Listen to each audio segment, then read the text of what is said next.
The lunch rush at Lou's Diner was in full swing when Maya Williams approached table 7.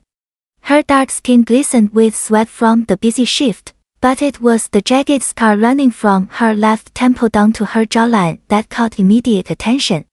Three men in expensive suits occupied the corner booth, their voices already raised in cruel laughter. "Look at this one," sneered Rick, a heavy-set man with gold rings. "What happened to your face, girl? You get into a fight with a chainsaw." His companions, Brett and Tom, erupted in harsh laughter. Maya's jaw tightened, but she kept her voice steady. "Good afternoon, gentlemen. What can I get you today?" "Maybe I beg to cover that mess," Brett added with a smirk. "Can't enjoy my food looking at that." The surrounding diners shifted uncomfortably, their conversations dying to whispers. Maya gripped her notepad tighter, maintaining her professional composure despite the burning shame crawling up her neck. The diner's bell chimed as Frank Torres stepped inside, his weathered face bearing the quiet strength of a man who had seen too much. His gray hair was cropped military short, and his posture remained ramrod straight despite his 70 years. The cruel laughter from table 7 immediately caught his attention. Frank's eyes found Maya, and he froze. The scar. He knew that scar. Enough, Frank's voice cut through the mockery like a blade. His boots clicked against the linoleum as he approached the table, his steely gaze fixed on the three men. "You boys need to shut your mouths and listen real careful." Rick looked up with irritation. "Mind your own business, old man." Frank's hands slowly clenched into fists. "This is my business. That woman saved my life." The diner fell silent as Frank's voice carried across the room. Maya's eyes widened, her hand instinctively touching her scar. "Helmand Province, Afghanistan, July 15, 2012, Frank began, his voice steady and clear. "Sergeant Maya Williams was our medic with the 82nd Airborne. Taliban fighters ambushed our convoy with RPGs and automatic weapons. 12 of us were trapped, bleeding out in that hellish heat." Rick's smirk faded. Bragg shifted uncomfortably in his seat. Frank continued, his eyes never leaving Maya's face.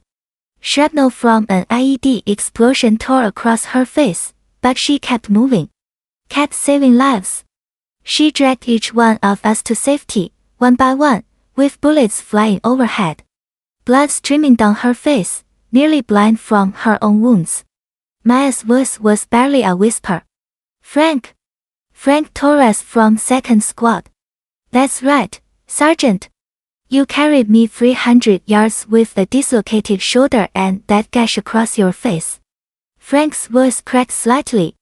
"You earned the Bronze Star with valor that day. Purple Heart too.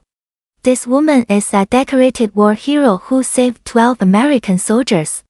The entire diner stared in stunned silence. Rick slammed his fist on the table, his face red with anger. "That's a load of garbage. You expect us to believe this waitress is some kind of war hero? Look at her." "Yeah right," Brett sneered, standing up aggressively. "Nice fairy tale, old man. She's just another stop." Maya's voice cut through the air like steel. She straightened her shoulders, her chin lifting with newfound pride. "I served 3 tours in Afghanistan. I watched good men die. I earned these scars protecting this country, protecting people like you." Tom laughed mockingly. "Sure you did, sweetheart." But something had shifted in the diner. A construction worker at the counter stood up slowly. "I believe her." A mother with her children nodded firmly. "So do I." More voices joined in. "Shame on you man. Show some respect. Get out of here." The three men found themselves surrounded by hostile stares. Rick's bravado faltered as he realized the entire restaurant had turned against them.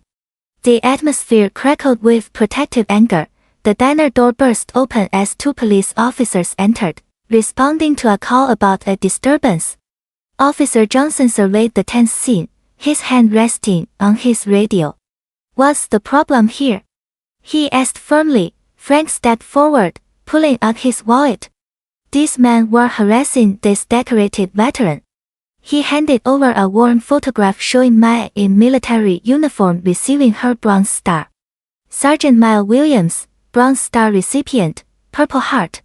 I was there when she earned both. Rick tried to protest, but Officer Johnson held up his hand. You three need to leave. Now. You're causing a public disturbance.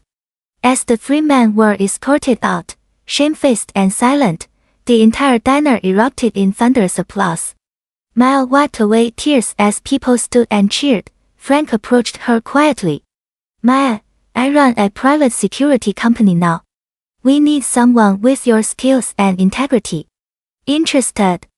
Maya smiled through her tears, nodding gratefully. Maya looked Frank in the eyes, her voice steady with newfound confidence. I accept your offer, Frank. Thank you. Lou, the diner owner, rushed over with tears in his eyes. Maya, I'm so sorry. I should have stood up for you sooner. Your pay is doubled, and you always have a place here. Frank and Maya shook hands, two warriors who had found each other again across the years. The respect between them was palpable, built on shared sacrifice and mutual honor. As Maya walked toward her future, her scar no longer felt like a burden. It was a badge of courage, a reminder that she had faced the worst and emerged victorious. Hope had conquered hatred, and justice had prevailed. The truth had set her free.